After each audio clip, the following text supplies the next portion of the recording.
Donc,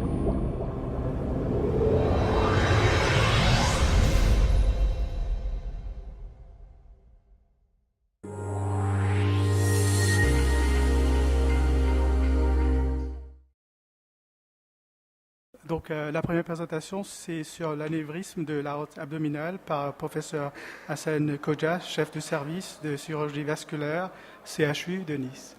Bonjour à tous. Donc, anévrisme de l'aorte abdominale, il y a 10 ans, aujourd'hui et dans 10 ans.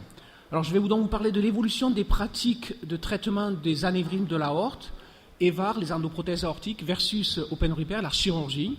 Et je vais essayer de prédire quelles sont les tendances pour l'avenir, en sachant qu'on se trompe. Alors, je ne sais pas pourquoi ça avance vite comme ça. La mortalité opératoire, la question qu'on se posait il y a près de 10 ans, c'était pourquoi est-ce que la durabilité des endoprothèses aortiques n'est pas un problème, puisque si on avait montré que la mortalité opératoire était bien diminuée avec endoprothèse aortique, par contre, les courbes de suivi, de survie, endoprothèse, chirurgie se rejoignaient à 2 ans. Et après 2 ans, les courbes vont-elles se croiser? C'était la question qu'on se posait, car on craignait une surmortalité tardive liée à l'anévrisme pour les endoprothèses aortiques. Donc les premiers résultats tardifs des séries ont été publiés en 2010 dans le New England, et l'étude EVAR1, l'étude anglaise, a montré que les courbes ne se croisent pas et qu'il y a une mortalité à 8 ans qui est identique, EVAR versus chirurgie. Par contre, tous les EVAR1 montraient aussi qu'il y avait 20% de réintervention pour le groupe endoprothèse par rapport à la chirurgie. L'étude DREAM, l'étude hollandaise, montrait les mêmes résultats, mortalité à 8 ans identique, endoprothèse versus chirurgie. Par contre, 20% de réintervention tardive plus importante. Et donc, en 2009, donc il y a près de 10 ans, la Haute Autorité de Santé en France a levé la restriction et a permis de poser des indications opératoires d'endoprothèse chez les patients à bon risque chirurgical, avec uniquement deux limites. D'abord, bien informer les patients des avantages et des risques des deux techniques, et puis, surtout, respecter les critères anatomiques chez ces patients pour mettre une endoprothèse aortique, critères qui sont listés ici. Et donc, on a vu ces dernières années une augmentation du nombre d'anévrismes opérés, sans doute du fait de l'apport des endoprothèses aortiques.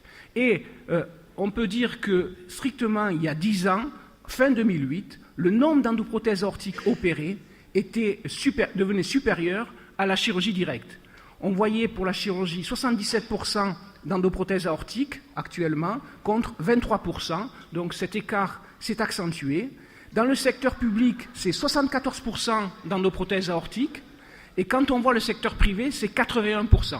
Alors 81%, ça peut être considéré comme un peu excessif de malades qui ont une anatomie favorable pour une endoprothèse, 80%. Donc il y a dû y avoir des excès, un dérapage, et ces excès ont été bien analysés par Sanzer en 2011 dans Circulation, qui ont montré que dans une série de plus de 10 000 endoprothèses, 58 étaient non conformes aux instructions pour les utilisateurs, qu'il y en avait 31% qui étaient non conformes quand on prenait des critères beaucoup plus libéraux, et que ce qui était le plus inquiétant sans doute, c'est qu'on avait 41% d'augmentation du sac anévrismal à 5 ans, ce qui est assez inquiétant chez des patients porteurs d'un anévrisme de l'aorte avec endoprothèse. Donc, c'était un premier dérapage. Autre dérapage, le suivi des patients. Cette publication dans le JVS en 2014 montrait que si le premier contrôle post-opératoire était normal, on pouvait ne pas suivre les patients pendant 3 ans. Et puis cette publication dans l'European Journal qui montrait que si, après 3 ans, il ne se passait rien, on pouvait interrompre le suivi. Donc si on cumule les 2 publications, finalement, il n'est plus nécessaire de suivre les endoprothèses aortiques. Et d'ailleurs, Sanzer, une fois de plus, a montré que sur une série de près de 20 000 patients porteurs d'endoprothèses aortiques, la moitié n'était plus suivie à 5 ans. Donc quelque chose qui était relativement inquiétant. Or, la rupture ne survient pas ni avant 3 ans ni après 3 ans, mais peut s'étaler de 2 mois à 87 mois, selon cette étude. Donc la rupture peut survenir à n'importe quel moment. Et donc la surveillance du patient est obligatoire à long terme, porteur d'une endoprothèse aortique, En son absence, le traitement ne peut pas être considéré comme complet. Cette surveillance est sous la responsabilité de l'implanteur. Donc, qu'est-ce qu'on peut prévoir pour l'avenir? Il y a 2 scénarios possibles qui peuvent s'imaginer. Premier scénario, c'est une conclusion simpliste. EVAR procure un avantage immédiat et une équivalence tardive, c'est la meilleure option. Une mortalité opératoire moindre suivie d'une survie à long terme équivalente pousseront probablement la plupart des patients à choisir endoprothèse, d'autant que c'est une technique mini-invasive. Actuellement, plus de 70% des anévrismes sont traités par endoprothèse. Mais là, on est allé trop loin, il y a eu des dérapages pour EVAR. Le deuxième scénario possible, c'est, je dirais, la conclusion britannique. Taux de réintervention après EVAR entre 20 et 30%, mortalité tardive dans EVAR 1 par rupture d'anévrisme, ça existe, 25 cas sur 600 malades dans EVAR 1, c'est rare, mais ça fait un peu désordre pour un traitement qui a pour but d'empêcher la rupture.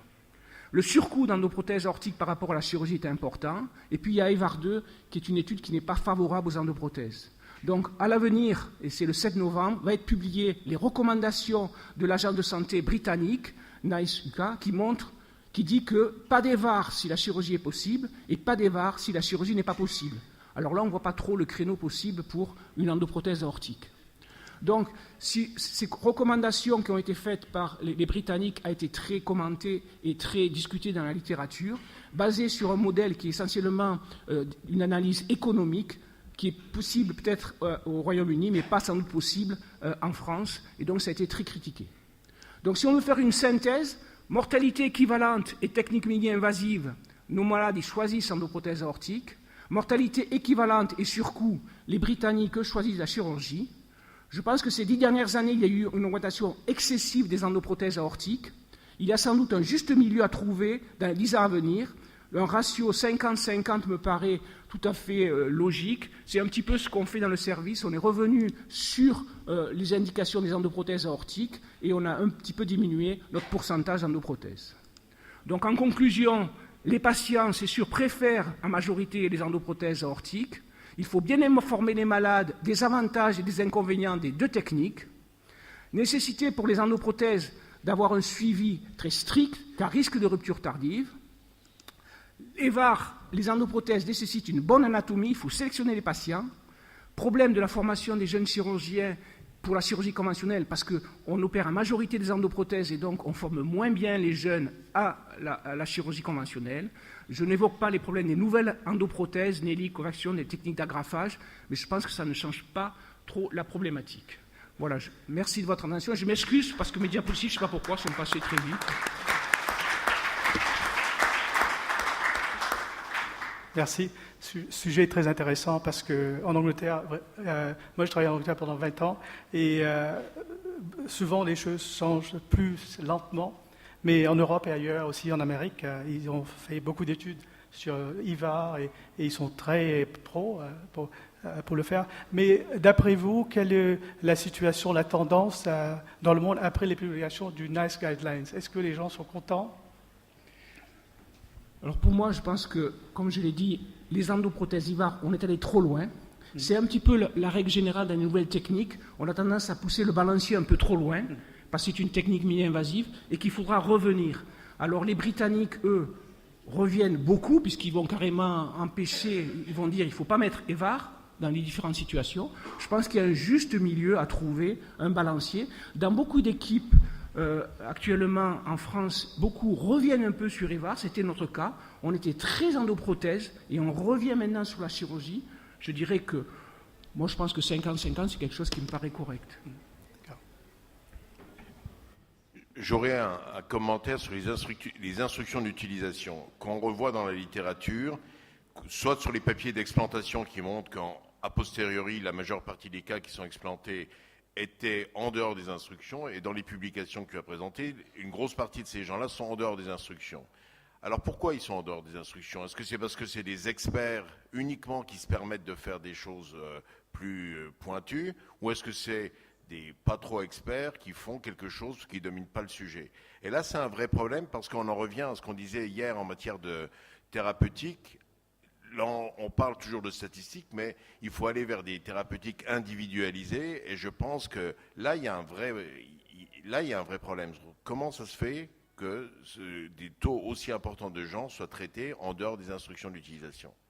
Alors, effectivement, on est frappé, c'est l'étude de Schanzer en 2011, Circulation, qui a fait beaucoup parler. Bon, étude qui a été critiquée, en particulier, il y a eu des éditoriaux. Moi, je pense que c'est comme toute technique, il y a des dérapages, on veut aller un peu plus loin.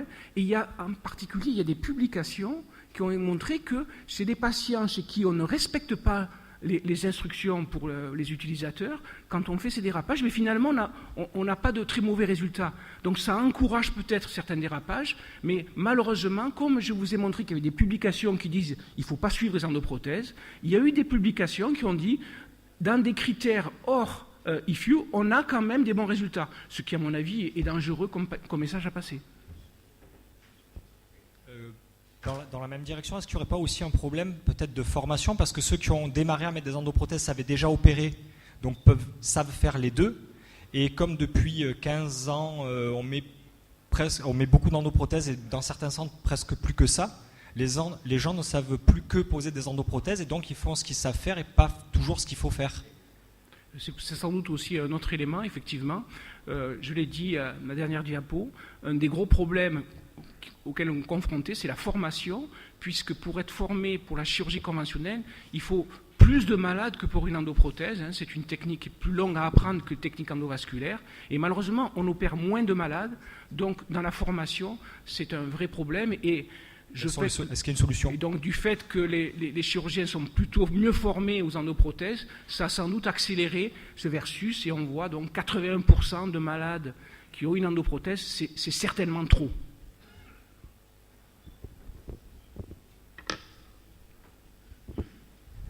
Merci Reda, on va passer à la prochaine communication.